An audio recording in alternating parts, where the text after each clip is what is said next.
Hola, ¿qué tal?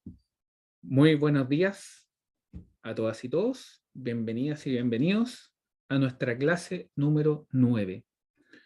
Hoy día lo que vamos a ver es continuar con lo que eran suelos finos y vamos a hablar de la determinación de los límites de Atterberg, ¿ya? Principalmente, así como también vamos a ver algo importante ya orientado a lo que es la ingeniería, los reportes, es cómo presentar estos resultados.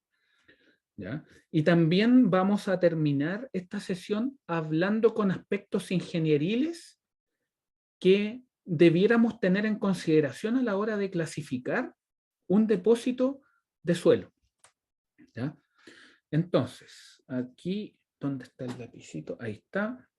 Entonces, partimos.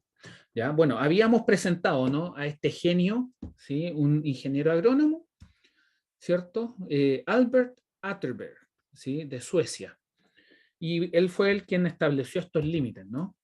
Habíamos hablado de cómo existen arcillas y cómo existen arcillas que, dependiendo de su contenido de agua, pueden ser muy maleables, así como también, en la medida que pierden agua, pueden volverse muy duras. Habíamos visto este videíto, que es un videíto que vale siempre la pena ver, ¿no?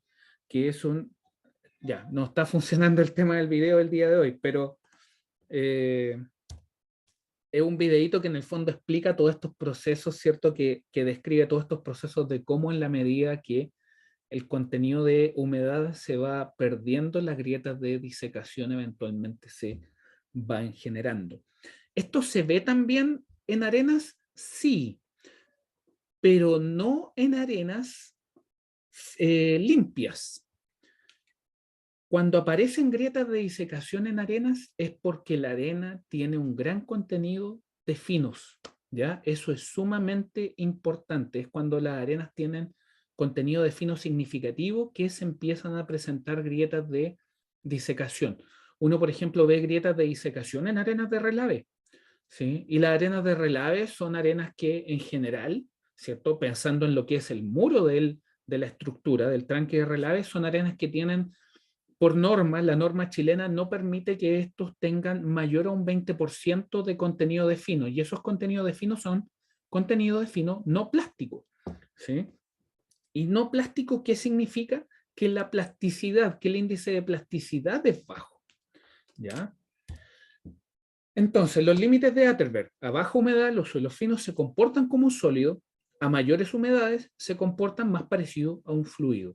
Por lo tanto, ahora, ojo, que ese fluido es un fluido viscoso, ¿sí? No es un fluido, no piensa en el agua, la viscosidad del agua es muy baja, pero hay fluidos más viscosos, ¿cierto? Con una viscosidad que puede ser, póngale 20, 30, 100 veces la viscosidad del agua, ¿ya? Que fluyen, ¿sí? El aceite, por ejemplo, es un fluido viscoso. El aceite que ustedes ven para los autos es un fluido viscoso. El petróleo es un fluido viscoso. ¿Qué pasa con la ingeniería de esos fluidos con los medios granulares? También existe. La vamos a ver tangencialmente en una de las clases cuando hablemos de permeabilidad, ¿sí? Pero en todo lo que es el contexto de este curso, nosotros en general, cuando estemos hablando de fluidos, nos vamos a estar refiriendo al agua, ¿ya? Pero en este caso de la Profe, arcilla, ¿sí? los suelos cuando actúan como líquido, disculpe, quizás no tiene nada que ver, pero me vino a la mente la duda. Hablemos Cuando actúan, de fluido. claro, cuando actúan como fluido, ¿actúan como fluidos newtonianos o no No newtonianos? newtonianos, no newtonianos. Ah, Son ok. no newtonianos. Eso que, ¿ya? Bueno, podemos ver todas esas definiciones cuando veamos el tema del agua, pero el petróleo no es un fluido newtoniano, por ejemplo, ¿sí? El agua es un fluido newtoniano, ¿sí? Entonces, eso tiene que ver con lo que es la resistencia al corte, ¿sí? Eso ustedes lo vieron en fluido con el profe Beto, ¿no? Me parece que sí. Sí, Porque no están tomando hidráulica, todavía no les toca hidráulica, o ya vieron hidráulica, Yo ¿sí? estoy dando hidráulica ahora. Ya, usted está sí, yo dando también. hidráulica ahora, ya. Ya, buenísimo. Sí, claro, fluidos newtonianos tiene que ver todo este tema con la capacidad de estos fluidos de tomar resistencia al corte. ¿Sí? Entonces, por lo tanto, ya, aquí seguimos con la frase, ¿ya? Por lo tanto, según la humedad, el comportamiento puede ser catalogado como sólido, semisólido, plástico y líquido, ¿ya? Entonces, los límites de Atterberg, ¿cierto? Tienen que ver con el tema del corte, ¿no? Eso es la principal. Y cuando tenemos, ¿cierto? Pasamos el límite líquido, con muy poco estrés existen grandes deformaciones. En la medida que el contenido de humedad baja, ¿cierto? Se empieza a generar corte o llámele estrés, ¿sí? Y en función de las deformaciones. Y cuando, en la medida que más líquido perdemos, ¿cierto? Perdón, más humedad perdemos, ¿sí? Y estamos ya en la zona más sólida, para generar deformación hay que aplicar un corte que es ya significativo respecto a los otros dos casos, ¿sí? Pero también habíamos conversado la necesidad de plantear esto desde una perspectiva un poco más ingenieril, de determinarlo, ¿cierto? Y es por eso que tenemos que definir lo que son los límites de contracción, el límite plástico, el límite líquido, el índice de plasticidad. Todos estos porcentajes, todos estos valores en general se hablan en términos de porcentaje. Cuando usted dice que el límite plástico, por ejemplo, es un límite plástico de, a ver, un índice de plasticidad de 30, en el fondo es un 30% ya de agua, ya un 30% de fluido que tiene ese material. Refiere al contenido de humedad, ¿no? Entonces, ¿qué es lo que ocurre? Que cuando usted anda en terreno, lo ve en terreno, en general la mayoría de los suelos se encuentra en estado plástico, ¿ya? ¿Hay casos extremos en los cuales esto está sólido, semisólido o más fluido? Por supuesto que sí. Por ejemplo, cuando usted está en una zona muy árida, esos suelos en general están en el rango sólido, semisólido, ¿sí? De hecho, cuando usted anda en zonas muy áridas, usted ve arcillas y esas arcillas parecen roca. ¿Sí? Y esa es una característica que habíamos conversado, ¿no? Que la arcilla, ¿cierto? Dependiendo de dónde se encuentran en esta carta de plasticidad, que prontamente vamos a ver de nuevo, ¿cierto? Ustedes lo que tienen es que cuando están absolutamente secas se comportan como verdaderas rocas, ¿sí? Y por el otro lado, cuando existe una sobresaturación, una cantidad de agua que está muy por sobre la que el suelo es capaz de almacenar, ¿sí? Ahí también ustedes ven que lo que se observa es una especie de, llamémoslo de una manera muy coloquial, ustedes pueden ver sopas de suelo, ¿ya? Y eso está en el rango ya donde estos suelos son son masas de agua con suelo, más que suelo con agua, ¿no? ¿Y dónde ustedes pueden ver eso? Ustedes también lo pueden ver en el norte, también pasa en la zona central, también ha pasado en la zona sur, que son estos aluviones, ¿sí? Entonces, eso es para contextualizar qué es lo que pasa en los extremos, ¿sí? Y definir o no definir, pero sí tener presente que en general los suelos se encuentran en el rango plástico, ¿ya? Habíamos hablado de este índice, ¿sí? De estos índices de liquidez y este índice de actividad, ¿sí? Son sumamente importantes. Ahí ustedes pueden ver que hay un parámetro que se llama la masa, el porcentaje de masa tal que las partículas son menores a 2 micrones. Y usted se preguntará, bueno, ¿qué es lo que pasa, por ejemplo, con el tema de la malla 200? Porque la malla 200 es la separación entre suelo fino y suelo grueso. Pero la malla 200 tiene un tamaño de 75 micrones. Entonces, el punto es, ¿cómo podemos saber qué es lo que pasa con el porcentaje de masa que está bajo los 2 micrones?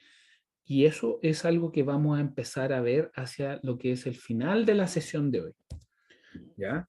También hablamos de la carta de plasticidad de Casagrande, ¿sí? Y vimos estas fronteras, que se empiezan a definir, donde tenemos la línea U, tenemos la línea A.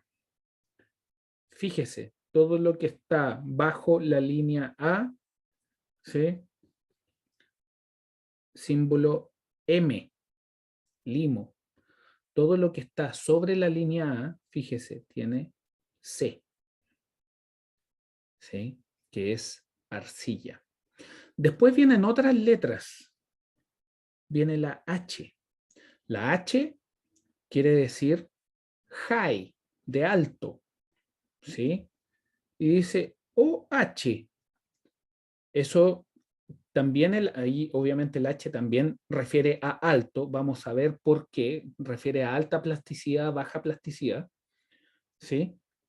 Y el O refiere a orgánico, contenido orgánico. No hemos hablado tanto de contenido orgánico por ahora, pero desde una perspectiva, cuando estemos hacia el final de la clase y empecemos a ver qué es lo que pasa desde una perspectiva ingenieril sobre estos parámetros, vamos a hablar un poquito más en detalle de los suelos orgánicos. ¿Ya? Fíjese acá, aquí tenemos un M con H, ¿sí? Un limo de alta plasticidad, un OH, un orgánico nuevamente, ¿ya? Y aquí aparece la letra L, que refiere a low o baja, ¿ya? Que refiere a baja plasticidad. Y acá aparece este cuadrito de los suelos CL-ML, en los cuales hay un comportamiento, si usted gusta llamarlo, usted lo puede entender de una manera tal en que es una especie de híbrido, ¿ya? Pero en el rango de baja plasticidad, ¿ya? Entonces, la línea U, que viene de upper, ¿ya? Está dada por esta ecuación, que es una correlación, ¿ya? Y la línea A también tiene esta ecuación. Estas son ecuaciones que se han determinado, ¿cierto? Que en su momento Casagrande las determinó en base a graficar un número, una cantidad de información lo suficientemente representativa y clarificadora respecto a la naturaleza de estos suelos.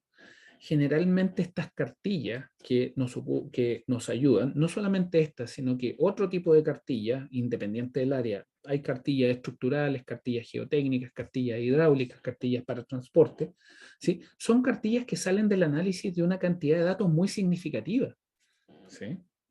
Y que obviamente en el contexto de estos nuevos tiempos que estamos enfrentando, donde existen herramientas de machine learning, inteligencia artificial, ¿cierto? Se van ajustando y van sufriendo algunas modificaciones, pero siempre teniendo como base, ¿cierto? Este tipo de cartillas que se presentan, ¿ya?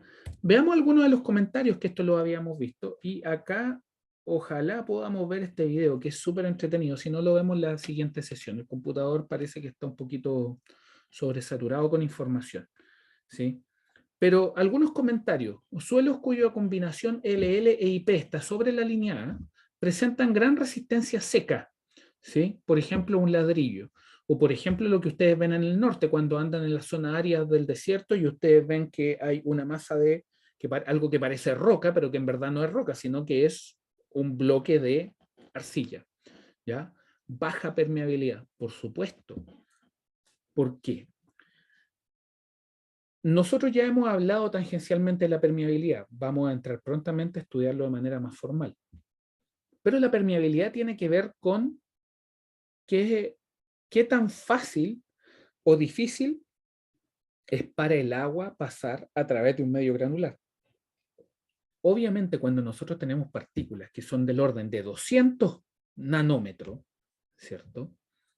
que es el tamaño de la arcilla, un tamaño referencial de arcilla, y tenemos esta estructura, ¿cierto? Estos espacios que quedan disponibles, ¿cierto? Son muy pequeños, ¿no? Esto es muy pequeño. Entonces usted tiene una partícula pequeña que obviamente, ya de una partícula pequeña que tiene mucha afinidad o en general tienen afinidad con el agua, y además entre ellas al momento de estructurarse generan espacios que obviamente también son pequeños.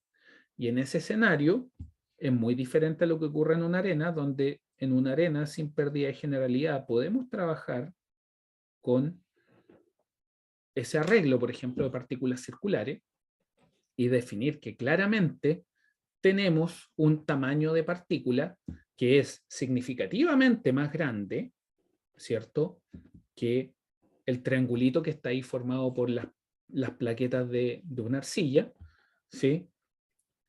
Y a pesar de que ese espacio se ve pequeño, en términos efectivos es significativamente más grande que el otro, ¿sí? Todo eso lo vamos a ir viendo en los ejercicios que vamos a ir realizando, ¿cierto? Tanto en las auxiliares como en el set de ejercicios propuestos que se les va a entregar. Entonces, consistencia muy dura en el límite plástico, ¿sí? ¿Qué significa la consistencia? Una manera de ver la consistencia es, lo podemos ver un poquito más en detalle en la siguiente sesión, cuando ya vemos el approach ingenieril de cómo aterrizar todo esto. Pero una manera de hacerlo, por ejemplo, es que cuando usted entra en las calicatas son estas excavaciones que se hacen para estudiar el suelo, en las cuales ustedes entran, ¿cierto?, con las medidas de protección y seguridad adecuadas, y ustedes lo que hacen es presionar el suelo con su dedo. ¿Ya? Hay algunas técnicas de caracterización de lo que es el suelo en terreno de inspección visual, ¿sí?, que es cualitativa, pero que les entrega información bastante valiosa respecto a lo que es el suelo que ustedes están estudiando. Entonces la consistencia tiene que ver con cuánto uno es capaz de deformar el suelo cuando uno lo presiona. Uno en general trabaja con el dedo pulgar, ¿sí?, en una pared o bien en la base, ¿ya?, de la calicata, pero generalmente se hace contra la pared, es lo más usual, ¿sí? Y los suelos cuya combinación LL y P está bajo la línea A presentan una baja resistencia seca, ¿ya?, y se desmenuza fácilmente en el límite plástico, ¿ya? Veamos si el video se ve. Veamos, ojalá se vea, es súper entretenido. Si no, lo vemos en la sesión siguiente. No, no se puede, pucha. Pero no importa. Ahí lo vamos a ver en la próxima sesión. Entonces, ustedes ahí tienen, ¿cierto? Fíjense que ustedes tienen exactamente el mismo gráfico ahí, pero ya con información de terreno, ¿sí?, que permite empezar a caracterizar esto, ¿sí? Y esto es del libro de Terzaghi, el padre de la mecánica de suelos, de quien les conversamos hace algunas sesiones atrás. Y ustedes pueden ver ahí que aparecen diferentes tipos de suelo, ¿sí? Por ejemplo, estos son suelos bastante famosos, ¿sí? La arcilla de Boston. Se le llama la Boston Blue Clay. ¿Y por qué? Porque al ojo se ve un poquito azulada, ¿sí? Pero también en Chicago ustedes la pueden encontrar y en Canadá también hay una cantidad significativa de arcillas que tienen un origen ya más glacial, ¿sí? Ahí ustedes pueden ver otro tipo de arcilla. Aquí, por ejemplo, ustedes pueden ver las caolinitas, ¿sí? Y las caolinitas, fíjense, las caolinitas coinciden mucho con lo que hemos conversado. Las caolinitas, ¿cierto?, están bajo la línea A, ¿cierto? Pero bajo casi en el límite, ¿no? Y eso refiere a que en general presentan poca plasticidad, ¿sí? Entonces, ese tipo de cosas. ¿Qué otra cosa es importante? Por ejemplo, cuando ustedes tienen esto, ¿sí?, que están en la línea del 50, para acá se dice que es alta plasticidad.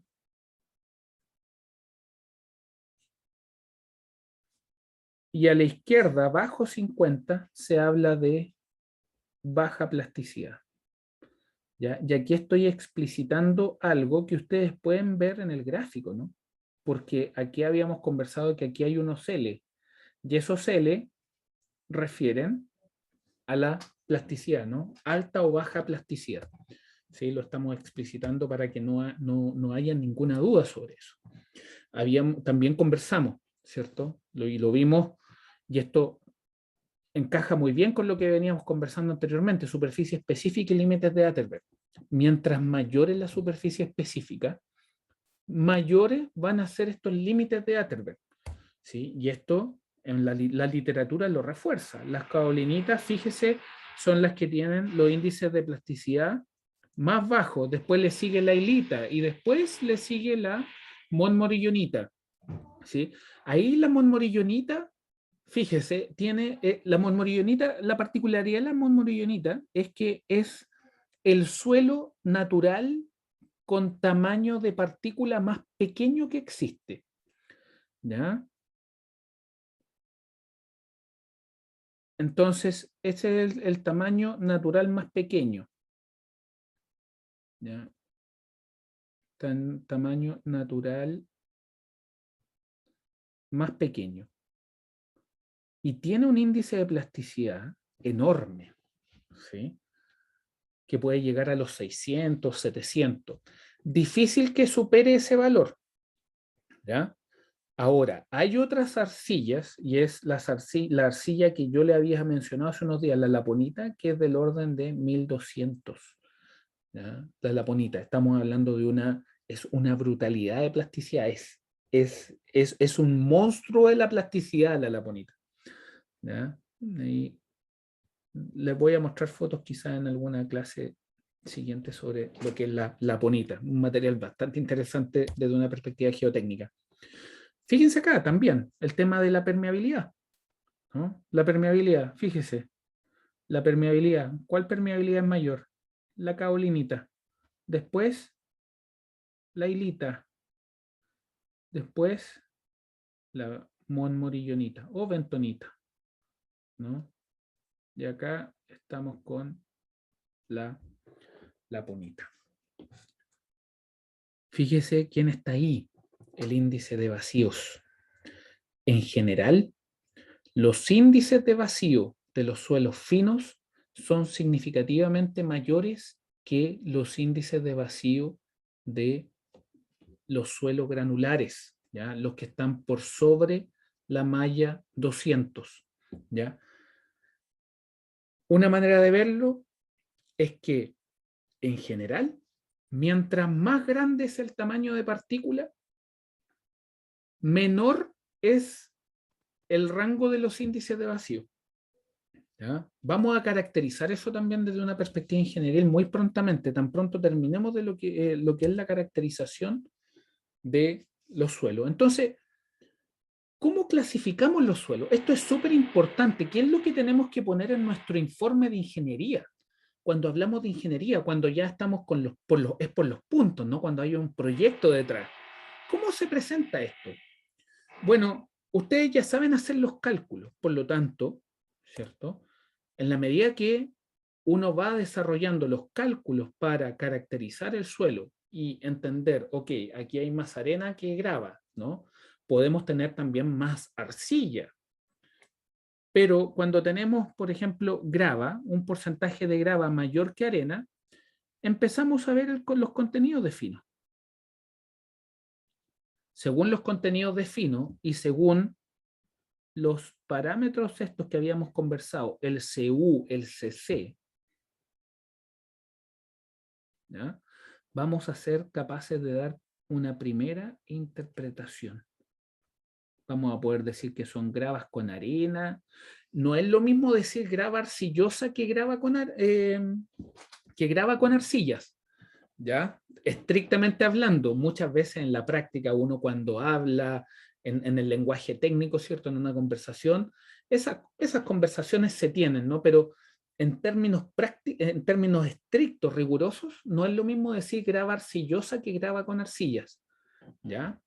Eh, entonces, ustedes también tienen esto para arenas, ¿sí? Y esto es generalmente cuando estos porcentajes, ¿ya? Cuando el contenido de finos es menor al 50%, ¿ya? Menor al 50%. Entonces, ¿qué es lo que pasa? Si nosotros tenemos suelos finos, ¿cierto? En los cuales la cantidad de finos es mayor que la cantidad de suelos gruesos, ¿ya? Nosotros empezamos a hacer la clasificación a partir de los LL, ¿ya? De los límites líquidos. Desde ahí parte nuestra clasificación. Y tenemos que definir si es un suelo orgánico, ¿sí? O si es un suelo inorgánico, ¿ya? ¿Qué es lo que pasa? Vamos pensando en que es un suelo inorgánico. Si es un suelo inorgánico, fíjese, aquí es donde aparece el PI. Aparece el PI y aparece la cartilla de plasticidad. Y estos valores, fíjese, ahí están 7, ¿sí? Aparece el 7 como un valor frontera. Y eso tiene mucha relevancia. Por ahora, tiene relevancia desde una perspectiva de clasificación. En el futuro, en cursos siguientes, que estemos viendo cuáles son los detalles en el comportamiento específico de algunos suelos con respecto a algunos fenómenos bien, bien puntuales, ahí vamos a ver que estos números eventualmente se empiezan a repetir, ¿ya? Pero aparecen estos valores de 7, 4 y 7, ¿ya? Y 4. Y ahí es donde empiezan a aparecer estas nomenclaturas, ¿no? CL, CL, ML o ML, ¿ya? Y ahí empiezan a aparecer otros criterios con respecto a la existencia de gravas, ¿cierto? De arenas, ¿sí? Y fíjese, silty clay, gravelly silty clay, gravelly silty clay with sand.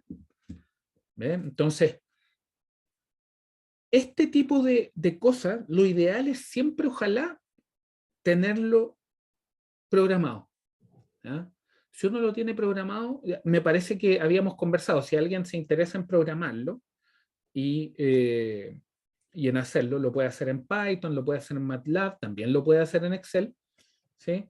Eh, obviamente lo puede hacer y en la medida de cómo le funcione, podemos, podemos, podemos buscar algún tipo de, de beneficio.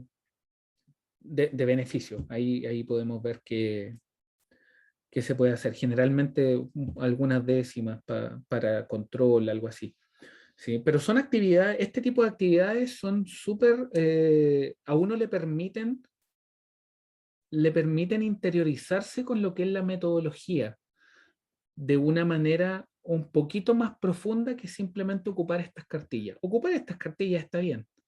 El problema viene cuando uno tiene que ocupar estas cartillas 100 veces porque mandó a hacer 100 granulometría, ¿ya? Y 100 es un número bastante, es un proyecto de mediana a alta envergadura. Cuando hablamos de ya proyectos significativamente más grandes, la granulometría es un número gigantesco, ¿sí? Y a cada una de esas granulometrías viene todo lo que es la práctica y la definición de estos límites, o sea, es hacer la granulometría, es obtener los límites líquidos, obtener los límites plásticos, hacer los GS, ¿sí? Entonces, obviamente, mientras más automatizado tengamos algunos procesos, más rápido podemos hacer nuestro trabajo, ¿ya?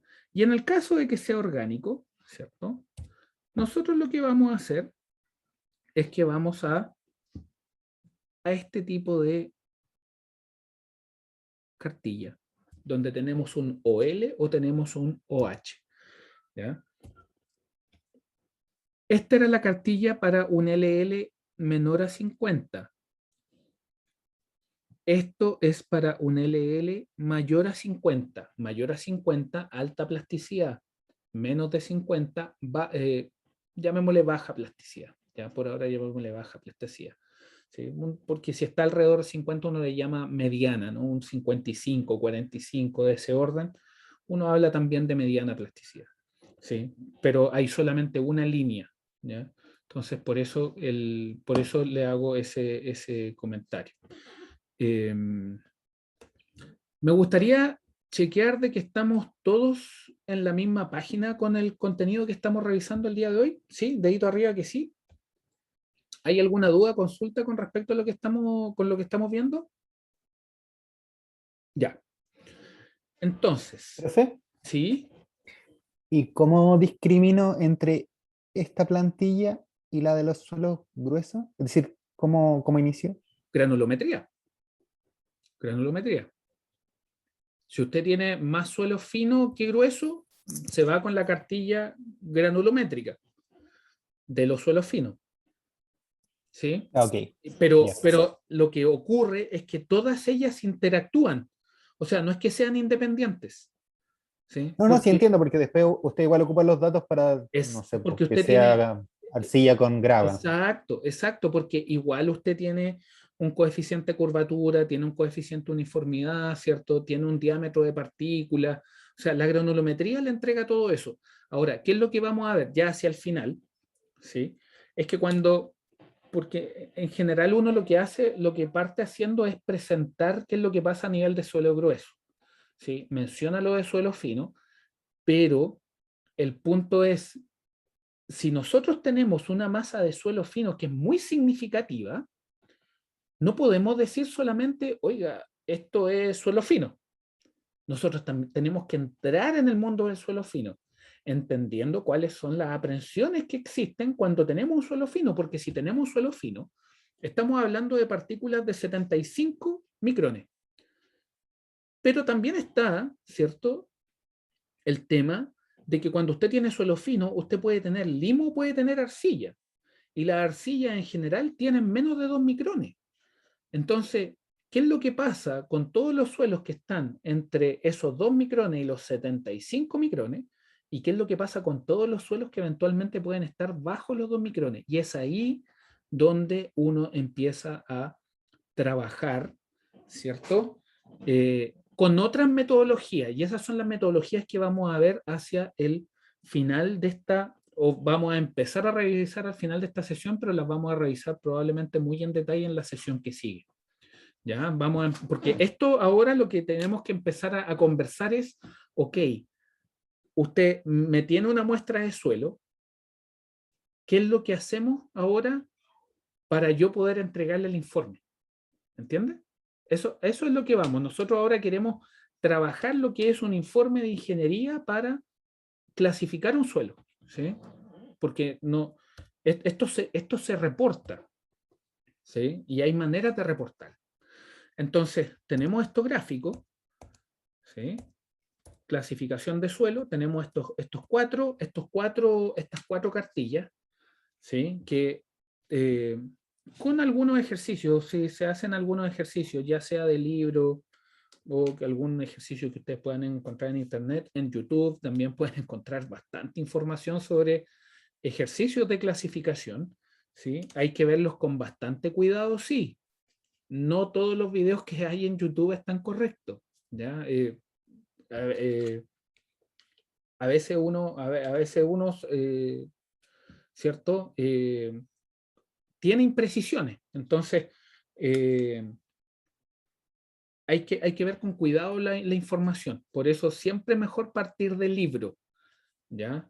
Pero, y en base a esos libros uno puede definir, ya empezar a generar lo que él, a desarrollar criterios para entender si hay un video que está correcto o incorrecto, ¿ya? Eso es importante. O sea, no podemos no podemos aislarnos al hecho de que hoy en día la cantidad de información que hay disponible es tan grande que hay muchos canales de los cuales uno puede aprender, ¿cierto? Hay redes sociales, hay libros, hay reportes de ingeniería, ¿ya?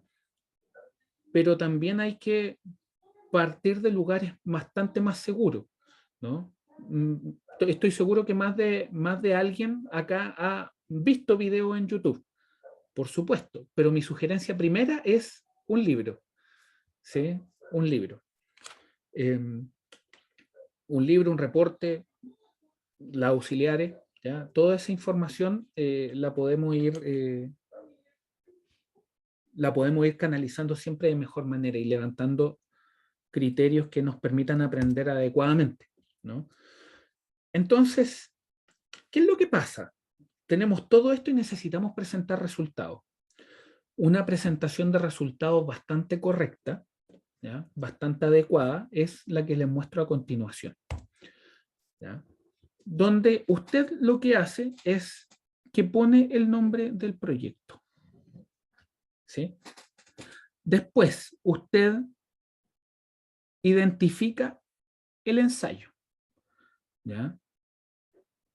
La orden de trabajo en el contexto de esta clase no es significativa, no es un dato importante, pero tener la orden de trabajo siempre es importante, ¿ya? Un aspecto muy importante que los profesionales de la ingeniería se enfrentan y que por alguna razón, mientras somos estudiantes, no tenemos la posibilidad de practicarlo mucho, es el tema de la gestión y la administración, ¿ya?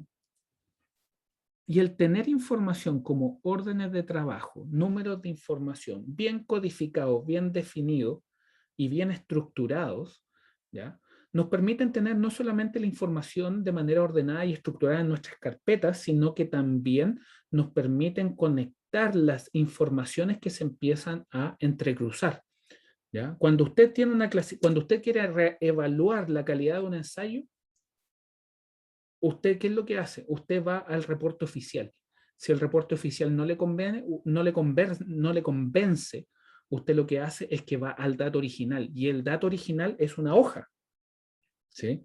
Entonces, hay un trabajo con mucha información, tanto física como digital, que tiene que estar muy bien organizada, porque si los nombres se le empiezan a cambiar, ¿cierto? Las ubicaciones se le empiezan a entrecruzar y toda la información relevante que usted obtuvo en terreno después no la asigna de manera correcta a su proyecto, ¿sí?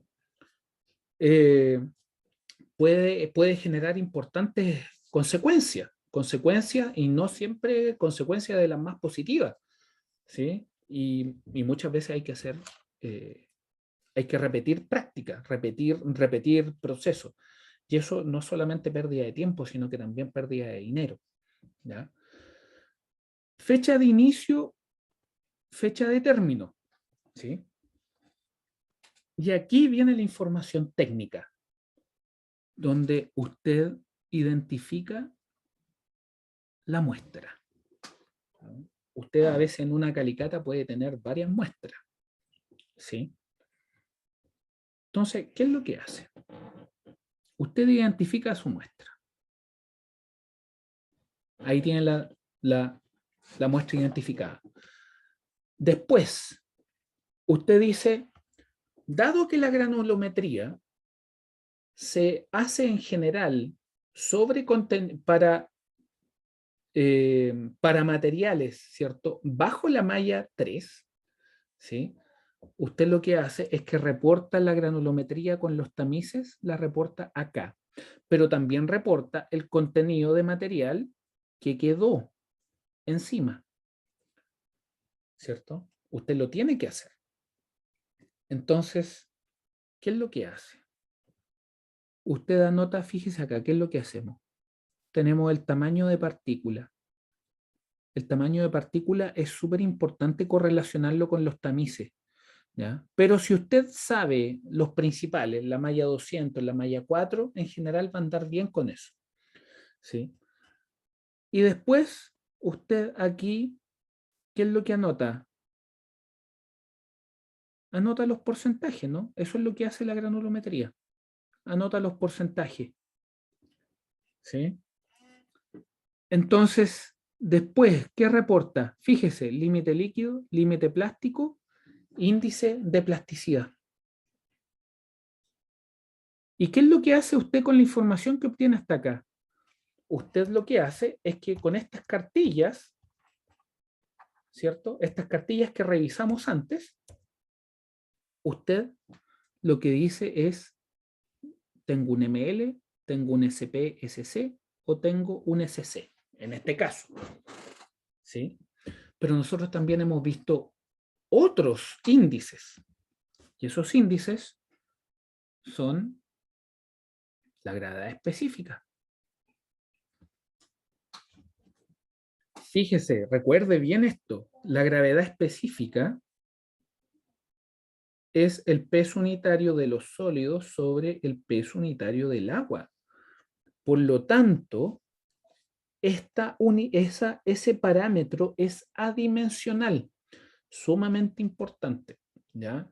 ¿Por qué? Porque a veces hay informes en los cuales el GS viene con unidades y eso está incorrecto. ¿Ya? Si ustedes se fijan acá, cada parámetro que se determina se identifica correctamente. ¿Ya? La importancia de la gestión y la administración del proyecto, sumamente importante. ¿Ya? Entonces, tenemos granulometría, tenemos porcentaje, ¿cierto? Tenemos límites líquidos, límites plásticos, tenemos nuestra clasificación. ¿Es suficiente eso? Es información significativa, pero no suficiente. Necesitamos el GS, ¿sí? Pero ¿qué más necesitamos? Fíjese, necesitamos tener la densidad húmeda, necesitamos tener la humedad. Y con eso, un parámetro importantísimo, ¿cierto? Que ya pronto vamos a estudiarlo un poquito más en detalle, que tiene que ver con la densidad seca, la cual va a ser muy relevante al momento de trabajar lo que es la compactación de los suelos. ¿Sí? ¿Por qué? Porque antes de hacer cualquier infraestructura, encima de un depósito de suelo, el suelo tenemos que prepararlo. No es que un edificio se haga encima de un suelo, no es que tomemos un suelo, lo clasifiquemos y digamos, no, aquí hay una arena con limo. Ah, listo, súper, pongamos el edificio ahí. No. La manera en que se hace es que uno clasifica este suelo y en base al suelo que tiene, ¿cierto? Uno lo estudia y empieza a tomar decisiones sobre las medidas que hay que tomar para preparar ese terreno en caso, dependiendo de nuestra estructura principalmente. ¿Sí? Obviamente, el nivel de ingeniería va a ir cambiando dependiendo del nivel de carga, dependiendo del nivel de estructura que tengamos. ¿Ya? Pero estos parámetros de clasificación que estamos revisando por ahora son importantísimos. Entonces aparece la densidad húmeda, la humedad y la densidad seca. Y usted se preguntará, me parece que ya lo conversamos en sesiones anteriores, pero la humedad es muy fácil de determinar, ¿no? Porque en el fondo, ¿qué es lo que se hace? En términos prácticos, esto se trata de tomar una muestra de suelo, meterla en un horno, ese horno está a una cierta temperatura y se saca del horno, ¿cierto? Y obviamente la diferencia de masas en general es el contenido de agua, salvo que exista contenido orgánico. Y es por eso que el contenido orgánico también es importante definirlo. ¿Ya? Ahora, cuando uno estima la humedad, ¿ya? Calcula la humedad, tiene que seguir un procedimiento. Recuerden que nosotros tenemos la fortuna de contar con normas que nos ayudan, ¿cierto?, a determinar de una manera estandarizada los parámetros. La humedad en general, ¿qué es lo que se hace? Que uno toma un contenido, una masa de suelo, esa masa de suelo se define en función del tipo de suelo que hay, ¿cierto? Si es arcilla, si es arena, limo. ¿Y qué es lo que hace uno? Uno lo mete a un horno y ese horno está a una cierta temperatura, ¿sí? Y esa temperatura es del orden de 110 grados. Pero eso no es todo. Porque si no hubiera norma, esto no estuviera estandarizado, nosotros podríamos tomar, ¿cierto? Meter el suelo al horno por 1 hora y sacarlo y medir un cierto contenido de humedad. ¿Por qué? Porque el suelo ha perdido algo de agua. El punto es que necesitamos garantizar de que al momento de calcular la humedad, el suelo haya perdido completamente el agua que tiene en su interior. ¿Ya? Y es por eso que en general los estándares sugieren de que cuando uno vaya a calcular la humedad, los tiempos de secado son a temperatura de 110 grados por un periodo de 24 horas. ¿Ya? Entonces, sumamente importante estos parámetros. ¿Sí? Sin embargo, también tenemos que aprender algunos detallitos. ¿Ya? El límite líquido, lamentablemente no tenemos en esta oportunidad la posibilidad de practicar en laboratorio cómo se obtiene el límite líquido. Pero ¿cómo uno lo hace? Y aquí empiezan a aparecer algunos artefactos que son sumamente entretenidos de ocupar. ¿Ya? En el futuro, cuando podamos volver al laboratorio de manera más regular, ¿ya? Vamos a estar encantados de recibirlos para que ustedes puedan operar con estos equipos de manera ordenada, ¿cierto? En caso que hayan personas con interés de hacerlo, ¿sí? Pero aquí lo que les presento es la maquinita para determinar el límite líquido. Esta maquinita se llama la cuchara de Casagrande. Y ustedes pueden ver ahí que tiene, ¿cierto? Tiene esta herramienta, uno que tiene como una forma de diamante, la otra tiene una forma de chueca, ¿sí? Y la cucharita que está ahí. Y esa cucharita, si ustedes se fijan, aquí tiene un contador de vueltas.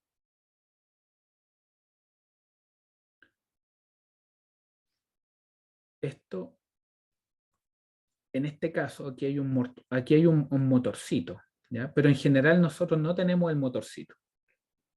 Pero aquí hay un motorcito. Y aquí, si ustedes se fijan, hay una especie de biela, ¿ya? Y aquí está esta base, que es una base de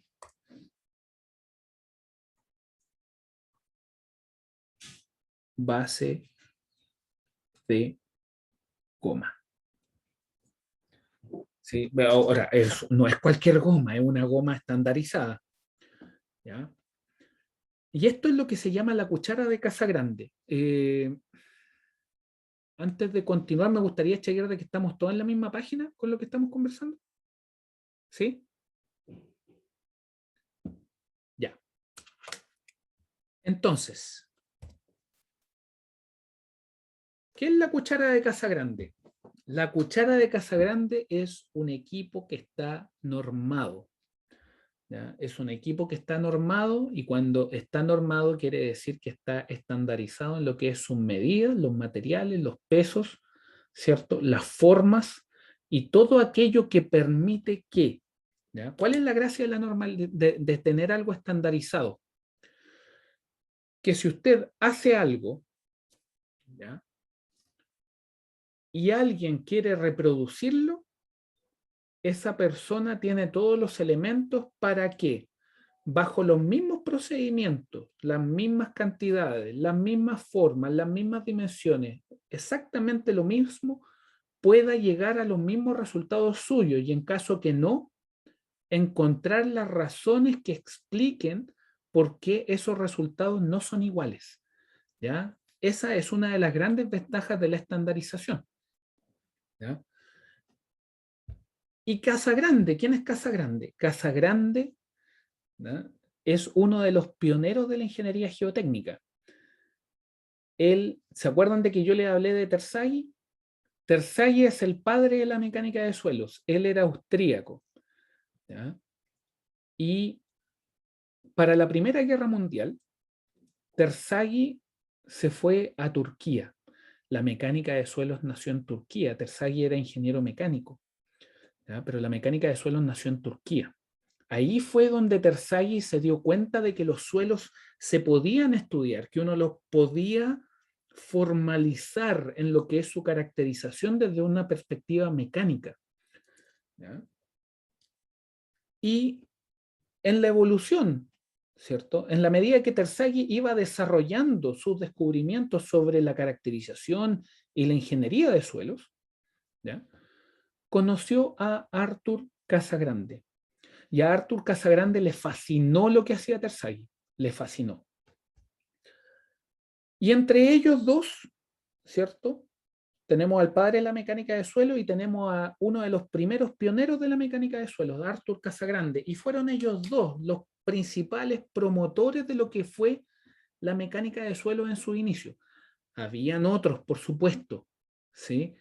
Pero desde una perspectiva formal, ¿ya? Se reconoce como a Arthur Casagrande el pionero, uno de los pioneros de la mecánica de suelo, ¿cierto? Que aprendió a partir, aprendió mucho, ¿no? A partir de lo que inicialmente hizo, perdón, Terzaghi, ¿ya?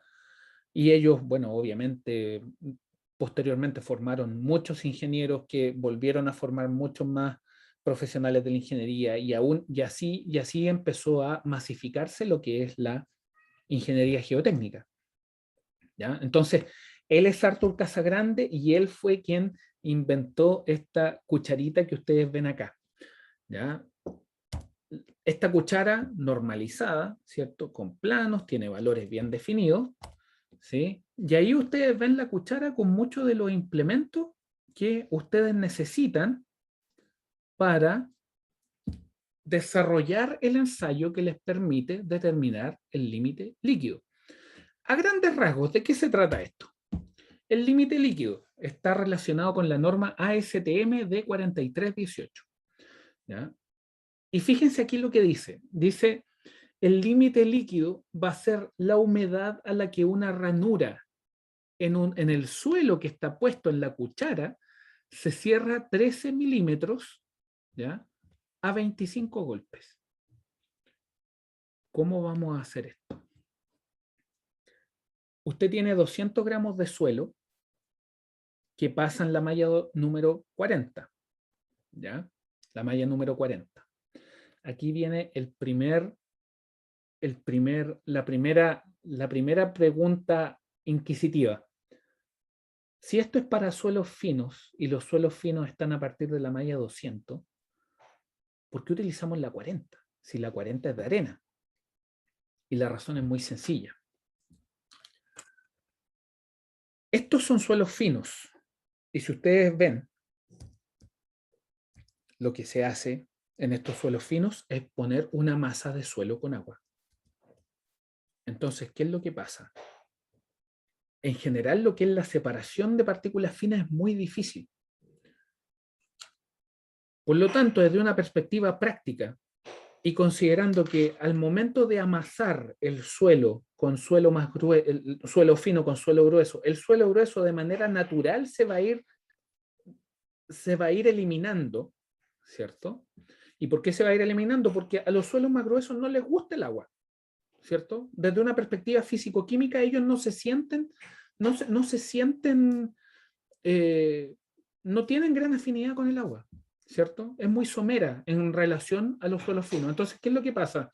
Que cuando usted tiene este suelo fino pasado la malla 40, todas las partículas sobre la malla 200 en la medida que usted va amasando, se van a ir perdiendo solitas, ¿ya? Entonces, desde una perspectiva práctica, el hacerlo desde una malla 40 facilita la operación, ¿ya? Entonces, usted mezcla el suelo con agua destilada, ¿sí? ¿Por qué agua destilada? Para que no reaccione. Y golpea hasta generar un puente de 13 milímetros de suelo. ¿A qué nos referimos con un puente de suelo de 13 milímetros de suelo? Que se junten ahí, ¿cierto? Que se junten ahí.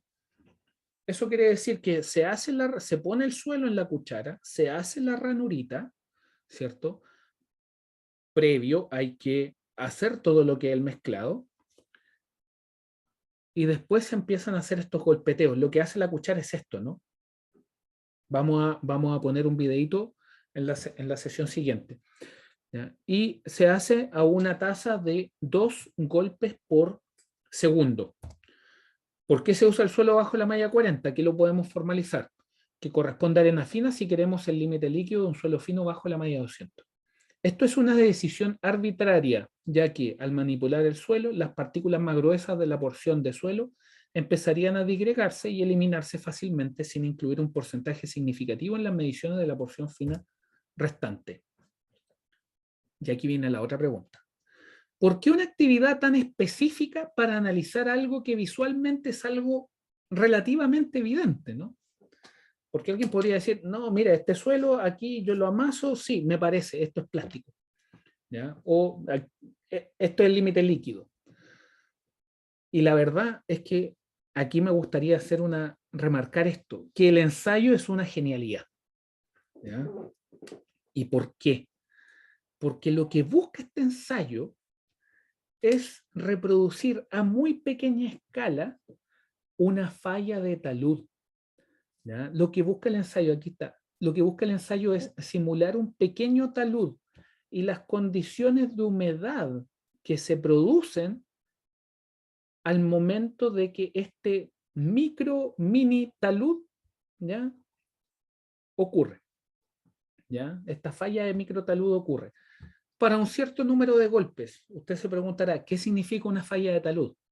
Una falla de talud, para que lo dimensione, una falla de talud es cuando se va a la ladera de una montaña completa. ¿Ya? Y cuando se va un talud, se va una montaña completa, se lleva todo. ¿Ya? Entonces, ¿esto es un geopeligro? Por supuesto que sí, es un geopeligro. Ocurre y ocurre mucho. Actualmente estamos estudiando un megatalud que se llevó una masa de suelo que equivale a más de 5 estadios nacionales. ¿Ya? Entonces, esto, ¿cierto? Lo que hizo Casagrande es que lo puso a nivel micro y dijo, cuando un talud falla, probablemente ese talud falla justo cuando está en un límite, ¿ya? No es que ocurra exactamente eso, ¿ya? A gran escala, pero desde una perspectiva de relacionar un mega fenómeno con un fenómeno pequeño que se simula a nivel de cuchara, ya eso fue una genialidad y anda bastante bien. ¿Ya? O sea, una intuición ingenieril admirable, súper importante. Entonces, ¿qué es lo que hace? Ustedes preparan la muestra de suelo, la preparan en ese pocillito, ¿cierto? Ustedes toman una determinada muestra de suelo, tienen el pocillito, lo preparan, lo ponen en la cuchara, se hace la ranura y ustedes lo que empiezan a hacer es que empiezan a golpetear la cuchara, ¿no? Hasta que se genere los 13 centímetros, perdón, los 13 milímetros de puente. Ustedes repiten esto un cierto número de veces, grafican el número de golpes versus el contenido de agua que ustedes miden, ¿cierto? Para el momento en que se produjo la falla del mini talud y lo interpolan para un número de golpes igual a 25 golpes. ¿Sí? ¿Por qué 25 golpes? Es netamente un tema energético, ¿ya? Tiene una explicación en la energía entregada por la maquinita, ¿ya? Entregada, digamos por la cuchara, ¿ya? Por la cuchara, ¿ya? ¿Existe alguna alternativa para utilizar la cuchara Casagrande? Sí, sí existe, y también la tenemos en el laboratorio, que es el cono de caída como alternativa a la cuchara de Casagrande, ¿sí? Límite líquido se obtiene según los datos interpolados y evaluados, pero a 20 milímetros de penetración. Aquí lo que hace el cono es que simplemente cae sobre la masa de suelo y empieza a penetrar. Y ustedes tienen que darle un tiempo de penetración. Ese tiempo de penetración son aproximadamente 5 segundos. ¿Sí? Entonces, ustedes grafican el contenido de agua con la penetración que se alcanza en ese periodo de tiempo y lo interpolan para un número de penetración de 20 milímetros. ¿Cómo comparan? En general, hasta límites líquidos de 100 andan bastante bien. Salió verso sin mayor esfuerzo. ¿Ya? El límite plástico. Límite plástico, ya nos quedan 2 minutos. ¿Sí? El límite plástico es súper directo, pero no es un poquito menos sencillo que el anterior. ¿Y por qué? Porque depende mucho de la sensación manual, ¿ya? Que uno va teniendo con el suelo. ¿Y qué es lo que hace? En el límite plástico se determina calculando la humedad que presenta bastones de suelo de diámetro de 3 milímetros, independiente de su longitud. 3,2 milímetros es el número exacto, pero desde una perspectiva práctica, ya 3 milímetros, está ok. ¿Ya? Y usted toma los bastones y los desarrolla hasta un punto tal en que justo esto empieza a desmoronarse. ¿Ya? Cuando usted hace este bastón, estos bastones tienen 3 milímetros y usted empieza a observar que se empiezan a desmoronar, usted para el amasado y empieza a acumular la masa de material. Una vez que tiene una cierta cantidad de material, que en general son 6 gramos, ¿ya? 5 o 6 gramos, usted lo que hace es que le mide la humedad a todo ese material que ha juntado. Generalmente se hace 3 veces, ¿ya? Y eso es un ensayo. 3 veces 6 gramos son un ensayo. ¿Ya? Entonces estos bastones han sido formados a partir de amasado a mano. Fíjese, cuando usted tiene los bastones así, usted está sobre el límite plástico. Cuando usted observa que los bastones se le empezaron a quebrar, se dice que usted está en el límite plástico. ¿Ya? Importante, la formación de bastones se repite con otras masas de suelo, juntando el material desmoronado en un contenedor hasta juntar 6 gramos. Al juntar 6 gramos se completa un ensayo. Se requieren al menos 3 ensayos. El promedio de los ensayos se reporta como el límite plástico y siempre es un número entero. ¿Ya? Para ir terminando, importante, la placa sobre la cual ustedes hagan estos ensayos, no porque ustedes lo pueden hacer con con las dos manos, o también lo pueden hacer sobre una placa, pero no da lo mismo que placa sea, tiene que ser una placa de vidrio. ¿Y por qué? Porque el vidrio no absorbe humedad, ¿ya? Entonces, ustedes no pierden agua producto de la tabla en la cual ustedes estén haciendo eso, ¿ya? Entonces, el otro dato importantísimo, evite cambiar la presión durante el amasado, pues puede inducir una rotura prematura de los bastones de suelo. ¿Y eso por qué pasa? Porque en la medida que ustedes están haciendo el amasado, lo que ocurre con el suelo es que el suelo empieza a perder humedad. Y de manera inconsciente, uno, ¿qué es lo que hace?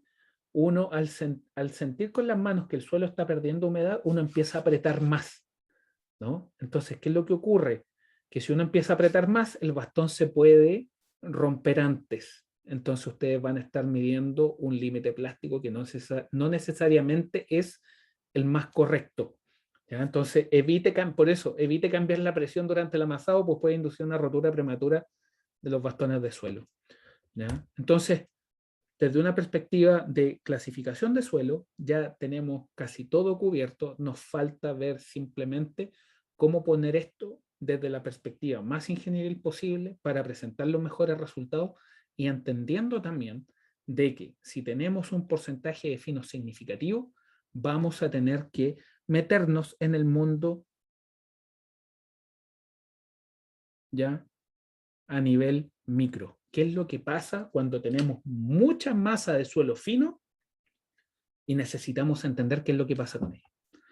¿Ya? Así que esa fue la sesión de hoy. Espero que la hayan encontrado muy entretenida. Yo estuve fascinadísimo hablando sobre esto, un tema muy entretenido. ¿Ya? Así que, salvo que hayan dudas, consultas con respecto a esto, me despido, que estén muy bien, cuídense y nos vemos el próximo martes. Así que muchas gracias. Chao, chao.